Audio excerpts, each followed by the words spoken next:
morning. Today we are on our way to Inverness. We just left Loch Lomond. We're driving right next to it right now. I'm excited to see more of the Highlands and get out of the little area that we've been in.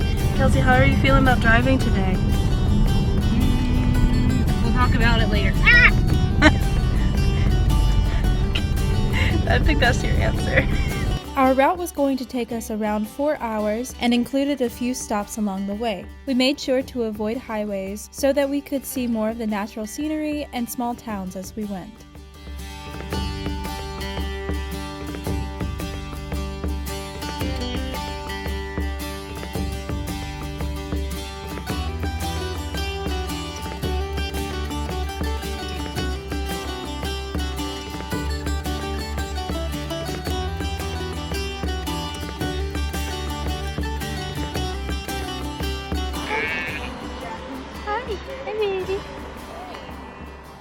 So I've led Kelsey down this winding, like, one-way path, as I tend to do when I'm on a road trip. But we've come to this random spot in the middle of nowhere because this was the filming location for Craig Nadoon in Outlander. Kelsey has never seen the show, so she doesn't understand the significance, but it's pretty cool.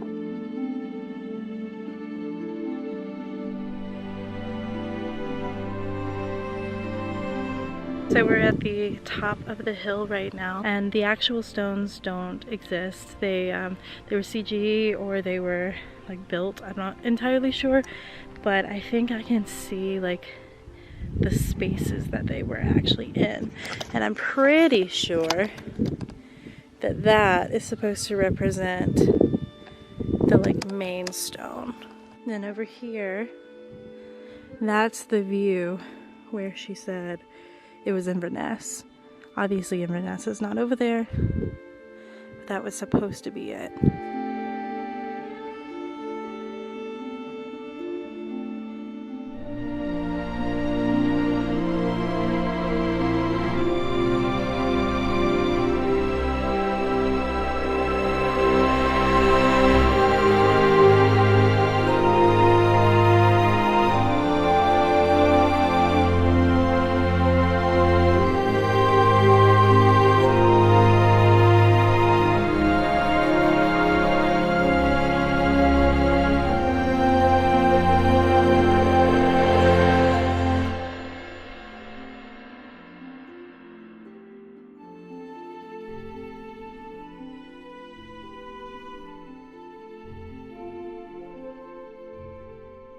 Okay, we've made it into the Highland Folk Museum.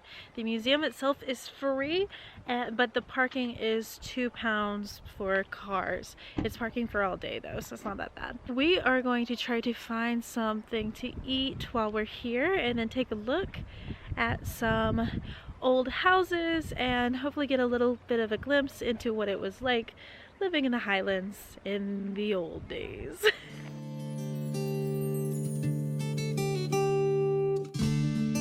Founded by Dr. Isabel F. Grant in 1935, the Highland Folk Museum was moved several times as its collection grew. The site is credited as mainland Britain's first open-air museum. In the early 1980s, the museum found its current home on an 80-acre site in Newtonmore. With over 35 historical buildings and live actors, visitors can experience life in the Highlands from the 1700s to the 1950s. One of the highlights of the museum is the recreated 1700s village, set apart from the rest of the more modern buildings. This village was found on the mountain that's behind the center over here in the 1900s, and in 1996 they reconstructed it and moved it down here into the center. So this is all the original stuff with some restoration, of course. Also found out that it's a Outlander filming location. Didn't realize that when we started this tour. According to our new friend, this was Jamie's chair, and Jamie sat there. Super cool.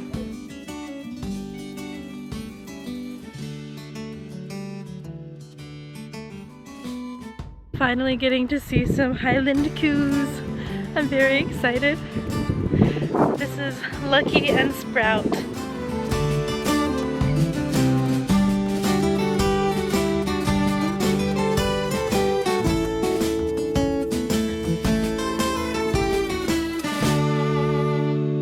So that's it for the Highland Folk Museum. That was a really great little stop, I would say. Yes, definitely. It was worth it.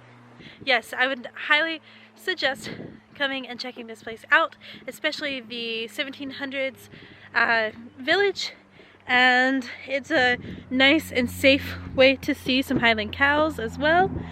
I think if you come here a little earlier, they've got people who are doing little like educational things for kids and things like that. So if you've got kids and you want to bring them here, I would definitely suggest that. Now we're going to continue our journey to Inverness. We should be there within the hour, so we're both getting pretty tired, so definitely glad to be at our next stop.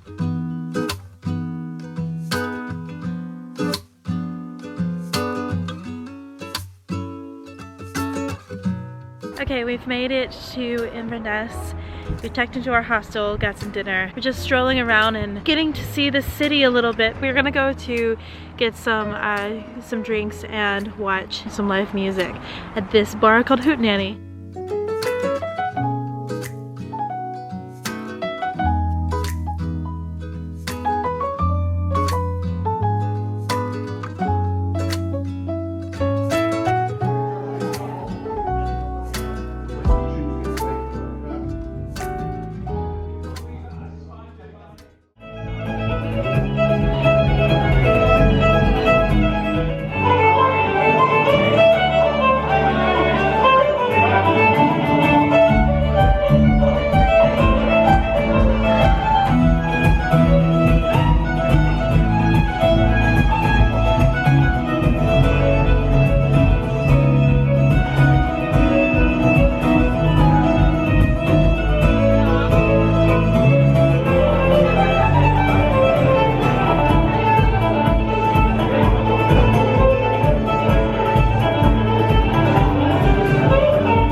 Today we are going to the Culloden Battlefield. Culloden is one of the most famous battlefields here in Scotland, and it is a pivotal time in Scottish history. But we will learn more about that when we get there.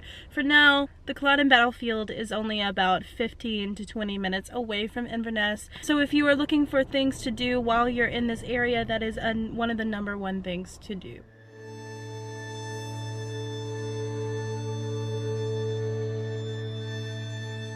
The Battle of Culloden was the final battle in the Jacobite Rising of 1745. The Jacobites sought to restore the Stuart monarchy to the British throne and were led by Charles Edward Stuart. On April 16, 1746, Bonnie Prince Charlie sent his army out against the Duke of Cumberland's government troops. Within an hour, around 1,600 men were killed, 1,500 of them Jacobites.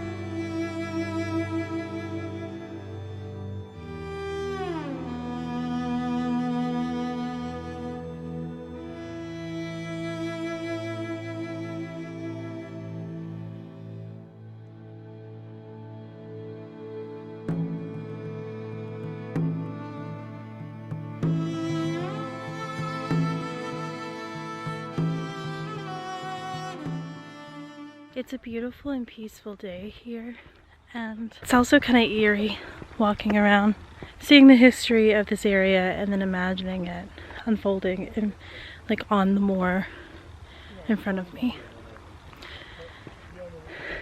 But the sun is shining and there's birds chirping. You wouldn't even known how bloody this was. just by looking at it.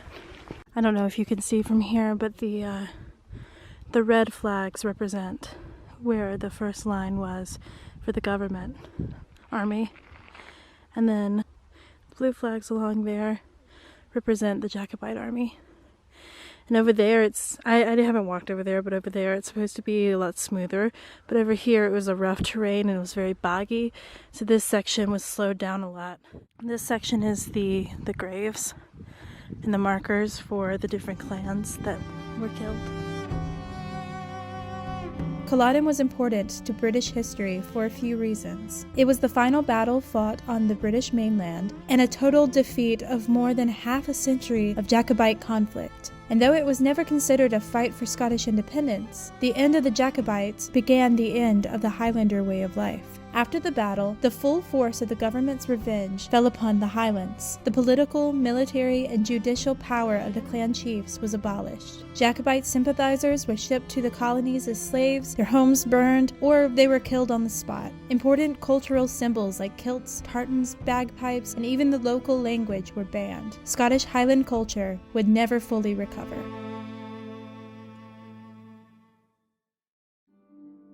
After leaving the Culloden Battlefield, we made a quick stop even farther back in history at the Clava Cairns. Built around 4,000 years ago, this site was an important place for ritual and burial activities in the Bronze Age.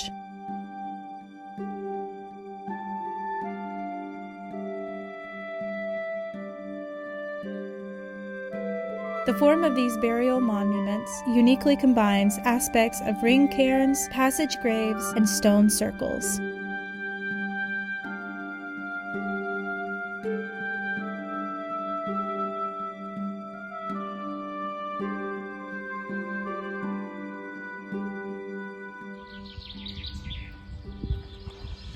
Just checking.